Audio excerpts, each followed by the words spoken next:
If you are thinking about starting a marketing agency, or you probably already started a marketing agency, but you have yet to hit the $20,000 a month mark, then this video is for you. And I implore you to block off the next 45 minutes and watch this video in its entirety. Because what I'm going to do in this video is share with you the 7 most common things that you are bound to face early on in your agency journey. And this advice comes from the 5 years experience that I have had running 3 different agencies. This advice is essentially the same advice that I would give my younger self starting out. And if you're here for the first time on this channel, my name is MJ and I run a couple of agencies. The first is a paid ads agency where we work with e-commerce and information product. The second agency is a consulting agency where I help other entrepreneurs start and scale their agency by providing them with everything that they need to get things off the ground. So if you find this video helpful, then consider subscribing. And with that being said, let's go ahead and dive into this video.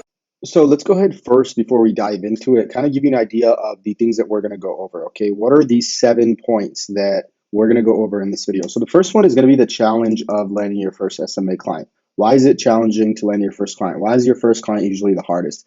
Second thing we'll talk about is applying Pareto's principle early on in your journey. And this basically is that 80% of an activity, 20% of activity produces 80% results. We'll go ahead and talk about that and exactly how you can apply it and where to apply it. Number 3 is best prospecting methods to landing your first client. So depending on if you're cash rich or time poor, we'll talk about what are the best practices to actually land your first client. Number 4 is setting realistic expectations. We'll talk about why people fail. They either sell themselves too short or overestimate themselves, oversimplify things. The next thing we'll talk about is dealing with rejection. So when you get rejected, whether that's from a client or whether it's a campaign that doesn't do good, we'll talk about exactly how you can go ahead and deal with that. Time management. We'll talk about the importance of time management and why you should be spending majority of your time doing 1 to 2 things, which we'll go over exactly what those are, versus doing everything in your agency. Because at that point, you're just a glorified contractor who probably is not in the best position to actually deliver service for clients. And number 7 is self-doubt and burnout. This is very, very important. A lot of people doubt themselves when they're starting out, and then oftentimes what other people do is they burn out because, again, they're doing everything themselves. The next point, so that's actually 7. So there you go. Those are the 7 things that we're going to go over in this video. So let's go ahead and minimize this and dive right into it. So the first is the challenge of landing your first client. So why is it challenging for people to land their first client? Well, if you're just starting out, you literally have everything against you. For example, you have no case studies, all right? Case studies are important. It shows your prospects that you know and that you have done this before, whether that is case studies that will go on your landing page, whether that's case studies that will go on your website, or whether that's case studies that you're actually going to go ahead and use when pitching your prospects. If you don't have case studies, that's one of the reasons why it's hard to close your first client when you're starting out. Number 2 is no real life experience, okay? This is your first time probably doing this, or you've probably been trying to do it, but not successfully. So if you have no real life experience, obviously things are going to be quote unquote harder than if you already have months or if not years of experience. So the second thing is that you have no real life experience, and that is definitely a factor as to why closing your first client is a challenge. And then number 3 is the lack of confidence. Okay, this is very important. Lack of confidence due to the lack of experience on how to deliver results. So let's say you're someone that is offering Facebook ads. Okay, well, if you're offering Facebook ads and you never ran ads before and you don't even know if you can actually generate the client's results, how do you think you are going to come off when you're on the sales call with these people? Okay, how do you think your confidence is going to be? Is it going to be like, I'm gonna knock this out of the park, or is it going to be like, I don't even know if I'm gonna be able to get results because I've never did this before, right? So those are the 3 things that makes it hard for you to close your first client, and we're gonna go ahead and address in each and every one of them throughout these points. But understand that when you are just starting out, your first client is gonna be the hardest client to close because of these reasons that I just mentioned: no case studies, no real life experience, and no confidence. Understanding that allows you to kind of know what to expect, if you will. Okay, if you go into it understanding that this first client that I'm going to close is going to be the hardest, it will allow you to actually, 1, go all in when you're pitching these people, and 2, it'll allow you to understand that you got to keep on going. Okay, that if you pitched a few people and they rejected you, you got to keep on going, because this is literally going to be the hardest. It gets easier from here in terms of closing clients because you'll have the case studies, you'll have the real life experience, and you'll have the confidence given that you can deliver the results. So that is the first struggle that I would say. The next one is applying Pareto's principle early on. Okay. So the idea here is that what most people do is they do the exact opposite. Okay. They focus on the things that actually don't move the needle. Rather, you need to be focusing on things that will help you actually either get your clients results if that's your objective, or land your first client if that's your objective. Okay. So what do we mean by Pareto's principle? Well, Pareto's principle is the 80-20 rule, and basically states that 80% of your results come from about 20% of your actions. Now, this could be 90, 10, so on and so forth. Okay. Now, when you're starting out, 80% of the things that you should be doing on a day to day basis should be prospecting. Okay. So, prospecting should take all of your time when you're just starting out. Now, assuming you are not, let's say, running Facebook ads or you're not doing email marketing. If you are, which we'll get to in a little bit, if you're cash poor, time rich, depending on where you are financially, whether you can invest in something like ads, the point is you need to focus 80% of your effort on prospecting. Day and night, when you're working, understand that your website is irrelevant right now. Your logo is irrelevant right now. All of these things are irrelevant. Rather, understand exactly who you're actually going to go ahead and work with. Understand your niche, service market fit, right? Who exactly am I helping? What am I helping them with? Once you understand that, then you figure out what are the pain points that these guys are actually having. Okay. Once we understand the pain points, then we move on to the next thing, which is start talking to these people. Okay. Don't worry about your freaking logo or your website. Just start talking to these people. All right. So 80% of your time should be spent prospecting early on, assuming you're not doing paid ads and you're doing manual outreach. All right. So make sure you apply this rule, right? Pareto's principle, apply it when you're starting out, apply it on the things that actually matter. Okay, literally, I think 90% of you guys watching this, or at least people that I've came across, first thing they start with is website, logo, and it's like, dude, literally, people don't care about that. Everyone is in their self-interest. Okay, like I don't care how good your website looks if you can't help me. Okay, I care about what's in it for me. Right, that's exactly what the clients care about. How can you actually help me? Okay, so focus on that. Start talking to people. Okay, when you're starting out, it's a numbers game. Start talking to a bunch of people, and focus just on that, because that right there is actually what's going to pay you. It's the people that's going to pay you, not your website or your logo. Number 3, best practices to landing your first client. So this is a great part. Okay, this is the cool part. So how do we actually land a client? So there's a couple of ways depending on where you are. Some of you guys watching this might be might have $0 to your name. Others might, have 10 grand that they could go ahead, and invest into the business. So in that case, if you are cash rich, meaning you actually have money for ads or email, then my recommendation would be to start with ads. Okay. And I'll show you guys the example of Brandon, Rebel, Deodric, and a few other students in our agency protocols program that actually invested in ads and got insane results in a short period of time. Why? Because they are able to put themselves in front of their ideal audience that have a specific problem, which they have a solution to, versus doing manual outreach that you can't really do the volume, if you will. So if you're cash rich, start with ads, okay, or email, okay? So for the email stuff, guys, we're recording an entire training, which will be uploaded in the month of April. So make sure you subscribe to this channel, get notified. This is actually the course right here. So far, we have 5 videos, and it's going to be a detailed, in-depth training course on LinkedIn prospecting.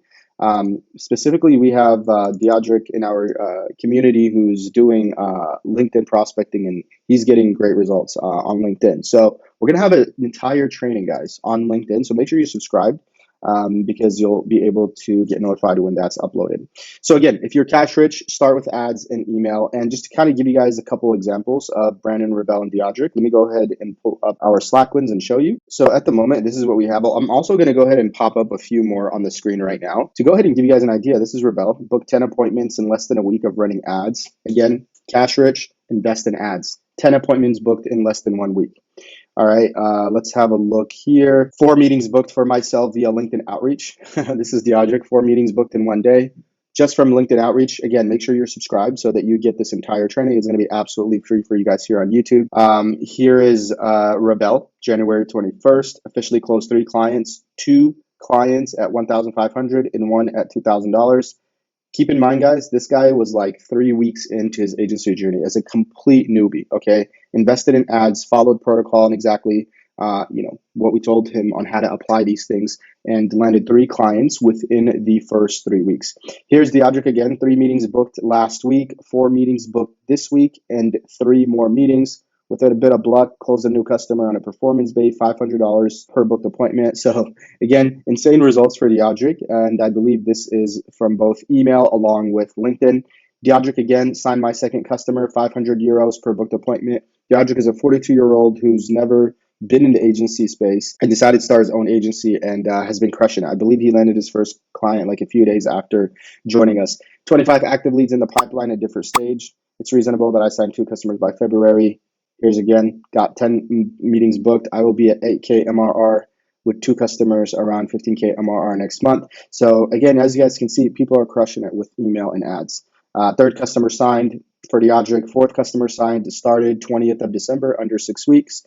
So this is February 1st. This guy joined us on the 20th of December, 2023. February 1st, he made this post. Under 6 weeks, he closed his 4th customer. Okay, so there's much more. Again, here, 11 appointments booked so far.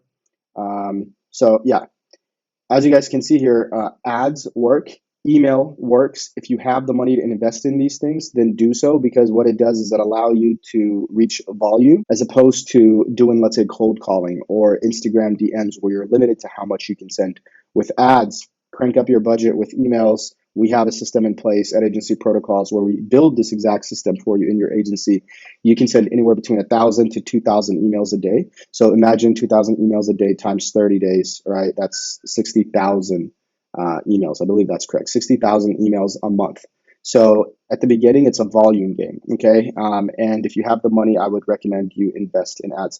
Let me actually show you guys one more win. So this is one of our students in the program, Brandon, and he posted a pretty long win, but to kind of simplify it for you guys, he said, I joined AP about 5 weeks ago. My agency launched within 2 weeks. By launched, I mean we were running ads for my agency, officially prospecting for customers. It's now been 3 weeks since we launched, and here are some major updates. Signed his first client within 1 week, signed 4 clients this month, in the month of March, 2 more pending this week, 2 more pending next week. If we get results, it will put them at 12K a month in profit in just 3 weeks of being live. So just 3 weeks within launching his agency and 5 weeks within joining Agency Protocols, Brandon was able to close these 5 clients and hit this monthly MRR. Again, because he invested in ads, because he was able to put his brand and his offer in front of so many people. So that's if you are cash rich. Okay, now let's talk about if you have a small budget. So let's say you have a small budget and we're talking about like $500 to $1,000 a month. Okay, in that case, I would start with conversational prospecting. You could hire someone as cheap as $3 an hour. And what we mean by this is Instagram and Facebook DMs. Okay. Now, it could just be a message that you're sending to these people. It could be a Loom outreach video that you're sending to these people. Regardless of the point, it's conversational prospecting. You're finding prospects and you're reaching out to them. Now, because this is very tedious, I would recommend you hire a $3 an hour VA, which is, again, this is exactly why we have it under here. If you have a small budget, rather than you doing it yourself, take that budget, hire someone, train them on exactly how to do it, and have them spend their whole day doing the outreach on your behalf. Now, this is the exact example. It's exactly what we did at Agency Protocols, which allowed us to do almost 200K in contracted amount within about 2.5 months of starting the agency. And we did all of this via Skool. Okay, we did conversational prospecting in Skool. We found a bunch of people that had a bunch of problems, okay, or that were asking questions about problems they had. We know the answer to that, and we genuinely just provided them a bunch of value. We answered their question, guided them on what they need, and at some point, there came a time where they needed our help even more, and that's where we went ahead and made the pitch. And I didn't do this myself. I hired someone, and I trained them on exactly how to do that. An appointment setter, if you will. And, for $3 an hour, well, for them, I actually paid them much more. But for you, you can get someone as low as $3 an hour. And again, the perfect example is this brand new agency Protocols that we started. I think 85% of the people that have signed on have came from Skool and has came from us actually prospecting. A few other people came from, Instagram, and then got one referral. All right, so that's if you have a small budget. So we've covered best practices for if you're cash rich. We've covered best practices if you have a smaller budget. And now we're going to cover if you are time rich, meaning that you have a bunch of time, but you don't have much cash. Or you might not even have a bunch of time, but you just don't have cash at all. Okay. And in this case, it's outbound prospecting. So for this example, I would recommend you guys focus on Loom. Okay. Loom outreach is so important. Okay. And to be honest with you guys, like when I started out, I was doing Loom outreach. One of our very first clients that we signed on has been with us since. And this client has probably paid like over $250,000 over the last 3.5 years. And I was thinking about this the other day. I was like, this one email has generated me over 200K. Right? Isn't that insane? Like one email that you send out could be the deciding factor of you making an extra 100K or not. Okay. In this case, this client has paid us over 200K at this point within those 3.5 years that we've been working together. And that was just one email that took me like 7 minutes to record. One Loom video that took me 7 minutes to record that I sent via email. Okay, now granted, I've sent thousands of Looms. Not everybody that you send a Loom to is going to, open it or even reply back to you. But that one person that does could be a client with you for many years to come. So I want you guys to think about it like this when you're doing this outreach, Loom outreach. Understand that this one email, this one video could be the one that generates you thousands of dollars because you will close this client and you will get them great results. Now, for those people that are interested in Loom outreach, I actually have an entire video that covers how to do outreach. It's a 45-minute video, and it's going to go ahead and cover exactly how to do Loom outreach. I'll provide you guys with the script in here in the description. And we also have a video that talks about how to automate it, okay? Because as you guys will see when you're recording this video, it'll take you about 7 to 10 minutes. And if you want to do volume, you're going to need to automate it. So there's a video that will be linked down below this video, which will show you how to automate it. So if you're looking for a good video that shows you Loom outreach, make sure you check this out after this video. You're going to have the script and everything included. The next thing is audience hacking. Okay, audience hacking has generated agency protocols over 100K in stipulated amount within the first 2 months of launching. So within the first 2 months, actually, it's more than 100K.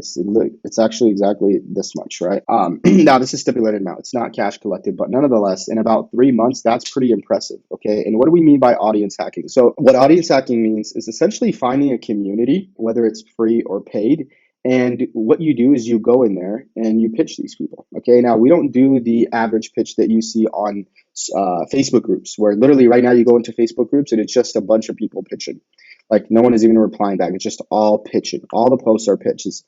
Instead, what we do is we go into these communities and we genuinely see the problems that people have, and we message them, giving them a solution to that problem. Okay. Now, granted, for me, I have a few videos on YouTube, and I've been in this space now for over 5 years. So when I'm reaching out to these people, or when my appointment setter is reaching out to these people, we're actually able to provide them value. Okay. And at some point, we're like, hey, dude, you've been talking to you now for like about 7 days. You're still having problem with this, and that, even though I've told you what you need to do. We just started an agency. It's a consulting agency where I'm going to hold your hand just like I am right now, except instead of over Skool, we're actually going to do this one-on-one on a call. Would you be interested? Okay. And we did that. And that's exactly how we started and scaled this agency, all from conversational prospecting. Again, about 85 to 95% of it has been from conversational prospecting. And we do this by finding other communities that our ideal audience hangs out, and we go ahead and prospect there.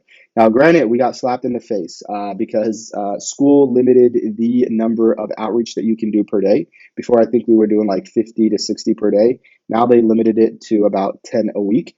So it was a very slow month for us, actually, last month. But nonetheless, audience hacking, whether that's in Skool, whether that's in Facebook communities, find a community where your audience actually hangs out, and then go in there and prospect. And what I mean by prospecting, I don't mean just pitching people directly. It's called conversational prospecting for a reason. You want to actually go ahead and provide them value before you even go ahead and make the pitch. And I've realized that most people will not want to do this. They want to go directly into the pitch, and then they mess up a relationship that could have been a client, right? But because you were too hasty and because you were pitching them right away, people turned off and they did not want to buy from you. Okay. So that's the example of if you are time poor, right? Excuse me, time rich and cash poor. If you only have time on your hand, then Loom outreach and prospecting in communities would be one way that I would recommend you get your first client. And for both examples, as I said, giving you guys an example over here with Loom, and then an example here with prospecting inside of communities. The next step is number 4, and that's setting realistic expectations. Okay, so it's very important to set achievable goals. Okay, it's also what I mean by it's important to set achievable goals is you don't want to go too high, you don't want to go too low. You want to set actual realistic expectations. So what do some people do? Well, some people sell themselves short. Okay, what do we mean by this? There's a bias called imposter syndrome. Okay, and I think a lot of people fall into this when they're starting out. And to give you guys the exact definition, imposter syndrome, it's when feeling anxious and not experiencing success internally despite being high performing in external objective ways. This condition often results in people feeling like a fraud or a phony and doubting their abilities. So when you're starting out, you might be like, can I actually even do this? And the answer is, yeah, you can do this. Okay. Usually the people that fall into this are people that live in a third world country, or people that have an accent, right? Or people that didn't go to school. They probably would be like, can I actually do this? I don't know if I can do it because I have an accent. People won't buy from me. Rather than understanding that people don't care about your accent. They care about the message that you are delivering to them, right? People might say, man, I'm a college dropout or a high school dropout, I didn't attend class, can I actually do this? And it's like, yeah, dude, people don't care about your degree. People care about, can this guy actually solve my problems, right?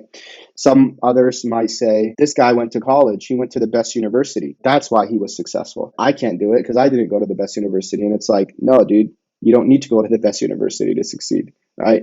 So a lot of people fall into this bias imposter syndrome. You need to be aware of that. Be aware of that so that you can set realistic expectations. You don't want to sell yourself short, okay? You want to understand that this thing actually exists where you're feeling anxious, even though you have the know-how or you have the capabilities. So as you can see here, it says, despite being high performing in an external objective way. So to be successful as SMA, like you and the other person have the same 24 hours. Yes, you might be in a third world country. Yes, maybe you didn't go to college. Yes, maybe you have an accent. Yes, all of these things. But that still doesn't change the fact that you can succeed with it too, right? Because at the end of the day, if you're able to solve problems that people have, then all of that is irrelevant. I mean, seriously, think about that. If you have someone who can generate you great results, who can solve a problem that you have, do you care what accent they have? Do you care where they come from in the world? Do you care if they have a degree or not? I know I don't, right? I wouldn't care. What I would care about is, can this guy actually produce the results that I'm looking for? Okay. So again, don't sell yourself short because of reasons like this. Okay. Now, the exact opposite of this is someone who oversimplifies these things, right? So there's another bias called Dunning-Kruger effect, and this is a cognitive bias in which people with limited competence in a particular domain overestimate their abilities. So just like the opposite of people selling themselves short, these are people who are, if you will, overestimating what they can do. So if we were to give an example for this, it could be someone just starting out. They're like, okay, I think I'm going to close my first client within a week. And that's possible. Okay, we have Brandon. I'll go ahead and put the post up right here. He closed his first client within a week. All right. Now, it's possible to do that. Possible to close your first client within the first week as a complete newbie. Brandon did. We've had another student that did in like 14. But the idea is that you need to set realistic expectations. Okay. Don't oversimplify, right? Don't say, I'm going to close my first client within the first week. Well, guess what? Do you think by the second month, if you haven't landed your first client, you're still going to go ahead and continue? Do you think within the first month, if you don't land your first client, you're not going to feel like a failure, right? All of that is going to happen. So don't overestimate, right? Don't oversimplify something, okay? Understand where you're at. Understand, I'm just starting out. I have no sales experience, baby. I've watched a couple of SMA videos. I'm going to close my first client within a week. That's not a good expectation to set. You have to really be real with yourself, okay? You're like, I don't even know how my niche works. So I got to go do research first, right? I don't even know where to hire a media buyer. I don't even know how to craft an offer. How do you expect to land a client within a first week, right? Within 1 week if you don't know any of these things. Be real with yourself. Understand where you're at. Maybe you have no clue about any of these things and you have to research them. Maybe you've worked at an agency already. Maybe you're already a good sales rep, right?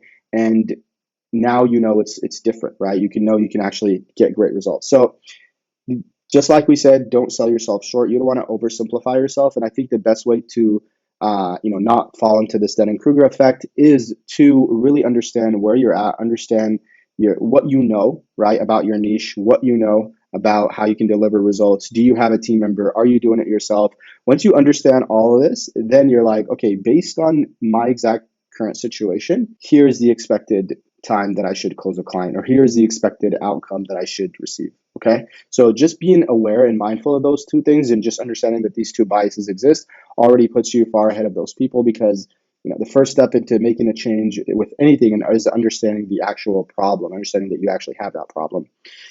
Now, we have, again, 5 people that are complete newbies who have started and scaled their agency from 5K all the way to 12K a month MRR. Okay. And keep in mind that these guys work anywhere between 6 to 12 hours a day, 6 days a week. All right. So if you are someone that's like, this is going back to selling yourself short.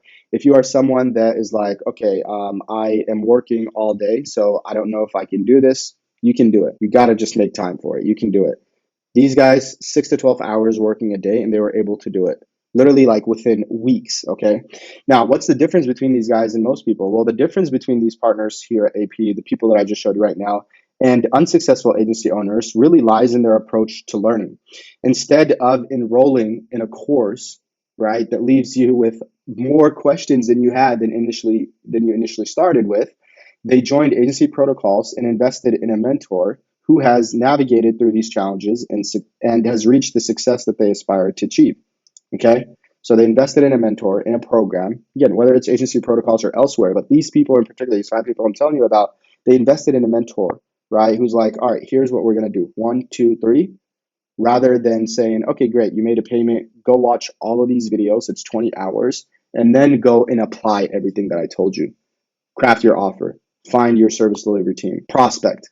We do the exact opposite. They connected with a mentor, and then I held their hand and helped them, every step of the way. Now, this is the closest thing to a shortcut. If there is a quote unquote shortcut, this is the closest thing to the shortcut in this journey of SMA, which is gaining insights from someone else's experiences and mistakes. So if there was a shortcut, this would be it. You could bypass all of that, bypass all the trials and errors, all the mistakes, and go directly to someone who's already did it so that you could avoid those mistakes, because they've already made them. So why would you go ahead and make them again yourself? All these partners gain clarity on what they need to do and exactly how to do it, just got started. Okay. And that's what you guys need. I think 90% of you guys watching this video is you need to get clarity on what you need to do. You need to understand how to do it. And then you need to just get started. Literally, like a lot of you guys already should stop watching YouTube videos. You probably already know what you need to do. You just need to actually do it. Just get started. Okay. Now, this can happen, landing your first client can happen within the first 1 to 4 weeks if you actually follow protocol like these students that I just shared with you. It's going to require patience and consistent effort, okay? And you want to focus on your input and leave the output will fall in place, right? So if you are, doing any of the stuff that I'm telling you, focus on your input, focus on the things that you're doing every day, and then leave the rest, right? You can't control if someone is going to sign or not. You could do your best, right? You can change, different things. You could do X amount of volume, but if someone is going to go ahead and purchase from you, you really can't control that. You can't force someone to sign the contract and make a payment. So focus on the input, and then the output will fall in place. And that right there is number 4, setting realistic expectations. Number 5, dealing with rejection. So let's talk about the inevitability. Don't know how to pronounce that word. Sorry, it's like exactly 45 minutes before I break my fast, so my brain is not fully functioning right now. The inevitability of facing rejection, right? So you're going to face rejection, okay? Whether that's with a client or whether that's with an ad. So whether it's a potential client saying no, or it's a campaign that you ran and is not performing great, you are going to face rejection. The faster you fail, the closer you are to succeeding. The faster you get rejected, the closer you are to someone actually saying yes, okay? I wish I knew this starting out, because I would have ran towards rejection faster, okay? I would have ran towards failure faster, right? Because it's just an extra stepping stone before you get to success. Everything is not all sunshine and rainbows, right? You're going to fail. You're going to get rejected. Might as well already do it, get it out the way so that you can get one step closer to success, okay? Again, every rejection is a step closer to success. So my advice here when it comes to dealing with rejection, really straightforward. There's not much to talk about here. Understand that you are going to get rejected, that this is expected and should be welcomed. Second thing you should understand is that the faster that you fail is going to be the faster that you succeed. It might be 2 fails before you hit success. It might be 100 fails before you hit success. This is why you need to start, fail, and get closer to actually succeeding. And then every rejection from a client when you're taking these sales calls or when they're replying back to you via email saying they don't want to work with you, every single rejection is going to be one step closer to actually getting your first close or your first client, your first 10K, your first 100K, maybe even your first million, right? That is the dealing with rejection. Pretty straightforward. There's really nothing else there. Now, when it comes to time management, if you are struggling because you're doing everything yourself, this is dumb. You shouldn't be doing everything yourself. You shouldn't have this struggle because as you guys will see, at least the way we have it set up here at Agency Protocols, you're focused on sales and operations. That alone is already a full-time job within itself. Now imagine having to do your service delivery. Imagine having to run Facebook ads. And if you don't know Facebook ads, having to learn how to do Facebook ads, TikTok ads, all these different platforms. Imagine having to actually prospect, right? Imagine having to do all of these. And on top of that, you're probably working, you probably have kids. Like, you're not going to be able to do all of that effectively, okay? So time management is really important, okay? If you're a complete newbie who doesn't know the niche in the service delivery, you're destined to go through trial and error, okay? This is common sense and should be expected. If you're just starting out, you don't know how to run Facebook ads and you don't know how to, you don't know anything about e-commerce, what do you expect? Of course you're going to struggle, okay? This is what leads us to the next thing, which is delegating. So you need to delegate for the many reasons I'm going to go ahead and mention right now. Number one is it's going to provide you with case studies. So let's say in the case of a media buyer, you're running ads for e-commerce, you don't have no case studies, you get a media buyer. That media buyer is going to have case studies that you'll be able to use. Number two is that it's going to ensure great results.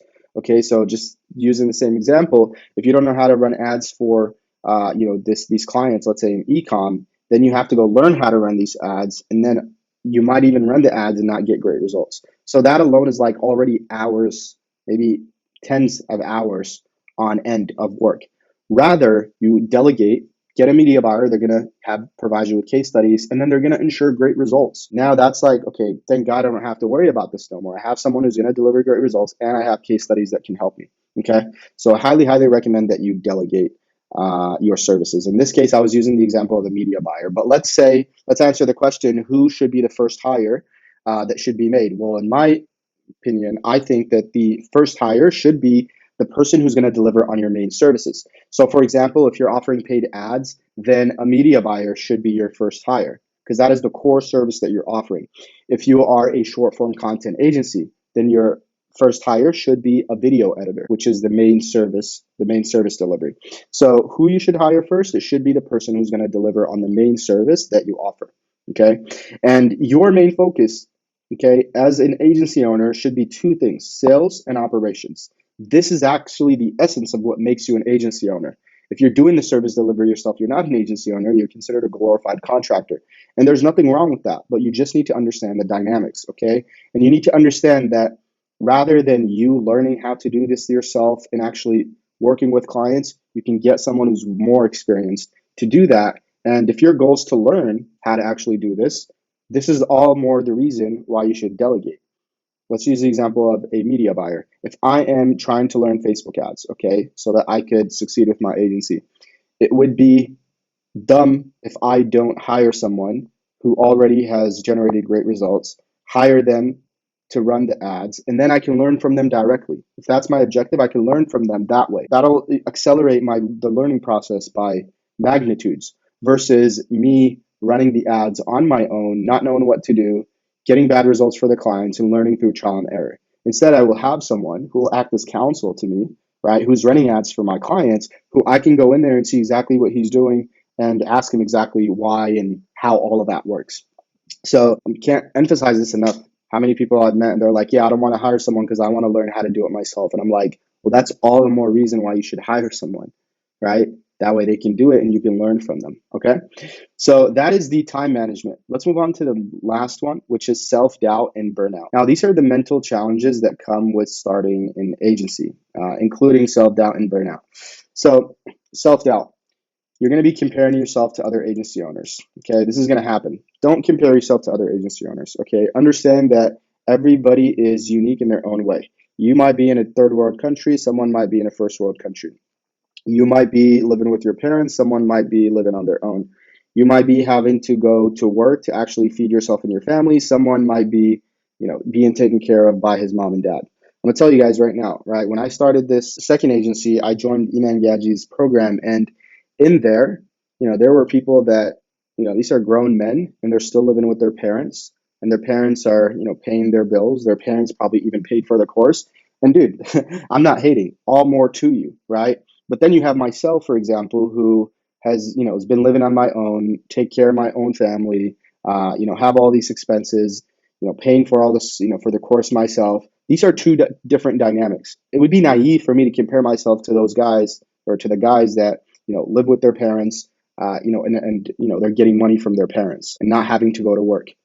That's two different, we're literally comparing apples to oranges. So you need to understand that about yourself too. You need to understand, when you start comparing yourself to agency owners, you're going to get self-doubt. And the reason you shouldn't compare yourself to other agency owners, just like the example that I gave you, you might be someone who's having to go to work, who's having to go to school, who's having to do all these things and build your agency. But then the guy you're comparing yourself to literally doesn't have to do any of that. And his parents pay for everything. He doesn't have to work, and he has all the time in the world to work on his agency.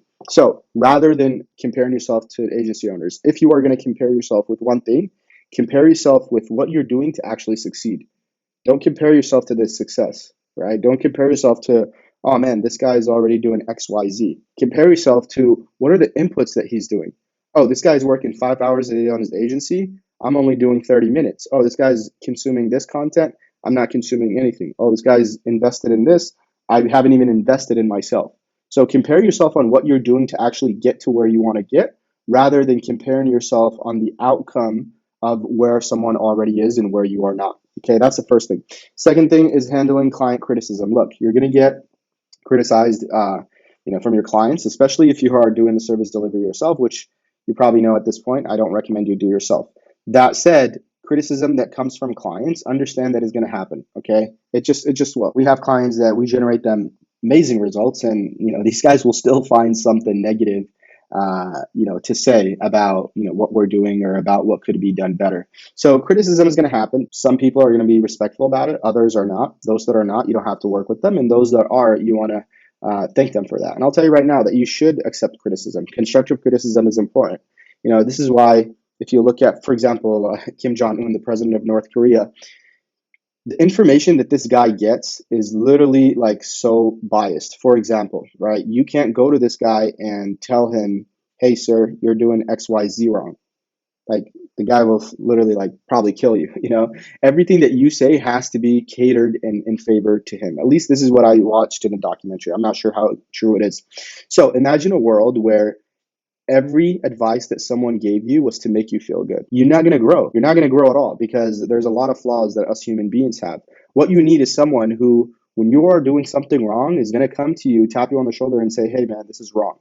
In a respectful way, obviously, right? Rather than you going about this, right? Going about your business, going about your life, and having no one actually correct you or pointing out what you're doing wrong.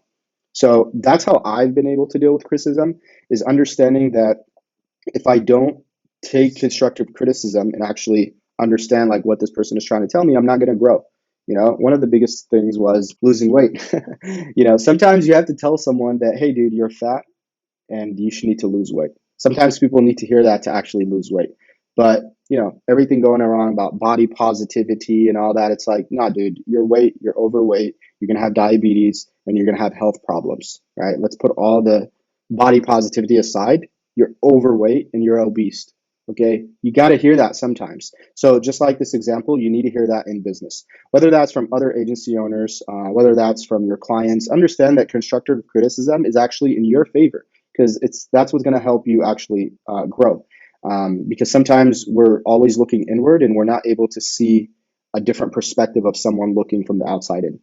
So that is handling criticism. The next self-doubt is remembering why you got started in the first place. So if you're having these self-doubts about, can this actually work? Understand why you actually did this, right? Now, your motivation might be different than my motivation. Your motivation might be that you just want to make a bunch of money and you just want to give your middle finger to your boss and you want to do your own thing.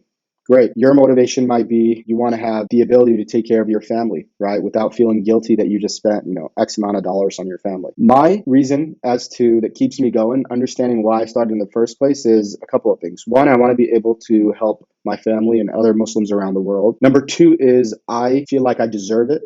I feel like that I did so much, in life with this agency space, right? Or just making money online space that I deserve to succeed. And what I mean by deserve is that I better go out there and get it, right? I better go out there and put in the work. This is why I started. It would be naive for me to fail right now. I deserve that success because I've put in those hours. And it would be dumb for me to stop right now and not get that success because it would be a waste of everything that I have done. And then the third thing is just having location and time freedom. Currently recording this video, I'm in Egypt. I came here for Ramadan. Came here about 16 days ago, right? It was a spontaneous trip. I wanted to come out here. I was living in Vegas. At the time, I was there for about 6 months, and I was like, I want to go to Egypt to experience Ramadan there. I've experienced it here for 2 years, and it's the best thing ever. Literally booked a flight within, before 7 days, and came here, right? Like I booked a flight, and within 7 days, I traveled. I wouldn't have even been able to do this if I didn't have financial freedom, the money to actually book a plane and book an Airbnb and all that, or if I didn't have location freedom. If I was confined to an office, I wouldn't have been able to tell my boss, hey, dude, I'm leaving for Ramadan and I might stay there for an extra 2 months. Wouldn't have been able to do that. So this is my why. Whenever I, feel like giving up, or I honestly don't think about that now, but when I started, I say with the first years, I had those self-doubts and I always remind myself, one, I'm doing this not for myself, but rather for my family. Number two, I deserve this because I've put in the hours and the work needed. So it'd be stupid of me to stop right now. And number three, having location and financial freedom rather than being confined to a desk under someone's rule. Like, hey, you got to clock in at 9 and clock out at 5. So those are the three things that I would say, guys. Comparing yourself to others, don't do it. Everybody is different in their own right. Handling criticism, understand that criticism is actually what is going to get you to grow. If you are just hearing all these positive things about yourself and rather than criticism, you're not going to grow. Number three, the self-doubt of understanding that why you started in the first place. Remember that. The next thing is importance of self-care. Okay, what do I mean by this? I mean sleep and health. Okay, if you really want to land your first client and be successful with this agency thing, your health and your sleep is very important. Now, I'm not telling you to, meditate every day, go to the gym every day, do all these things every day, because really when you're starting out, none of that matters, right? To a certain extent. You need to just get started. You need to put in the work. If you have to drink coffee to stay up to do whatever you need to do, so be it. That said, your energy, what I've realized now doing this for 5+ years is that your energy dictates how well you're able to form and focus. Okay. And I can tell you this at the time right now, I'll go ahead and put up a screenshot right here. I've lost 30 pounds and my performance has never been better. Okay. I have more clarity and I have more confidence than ever before. And again, I still have a long way to go. I'm still considered overweight. So I still have a long way to go, but it's crazy. Just losing those 30 pounds has given me much better focus and much better confidence. Now, when I look at this, I'm like, imagine if I was actually the right weight if I was exactly where I wanted to be in terms of my weight, how much more confidence and how much more energy would I actually have? It's insane. So now it's like, I'm motivated to actually get into the best shape of my life. And I will, right? I will. I have big goals, for this year and moving forward. So to recap on this last point, understand that your energy dictates how well you perform. That said, do not let this be, something that slows you down from actually starting, right? Especially early on, okay? You don't need to do the meditation and the 8 hours of sleep and, the cold plunge therapy like when you're starting out. Just get started, dude, okay? Get some clients, make your first 10K, make that consistent for, 3 months, 6 months, and then invest in your health. But you should understand that your health dictates your performance. So when you're up at night, doing dumb things rather than sleeping, understand that you should go to sleep. If it's work, that's a different story. If you're watching Netflix, it's like, I know I should go to sleep because this is going to dictate my performance. And same thing, with your food, right? With what you're eating. If you're eating like shit, understand that that's going to affect your performance. I ate out for the longest time, DoorDash every single day. And man, I will tell you, I had very little focus. And granted, I would still be considered quote unquote successful, to an extent to what some people would say, but my energy levels were so low compared to what I feel now that I'm down 30 pounds. So that is the last point, which is self-doubt and burnout. And to kind of conclude this video, guys, I kind of wanted to make this video just to give you an idea as like what are some struggles and motivations that you are going to need. I made this post in our free Skool community and someone recommended this, and which, by the way, if you are not part of our Skool community, I highly recommend that you join. We have full-on courses there along with free Q&A calls with myself every single week, along with access to myself on there. If you have any questions, you can go ahead and ask me, get a reply the same day. So the link to that will be in the description. With that said, I hope you guys enjoyed this video. I hope you got some value from it. And again, just go out there and crush it. Stop consuming content, go out there and crush it. And I'm rooting for you.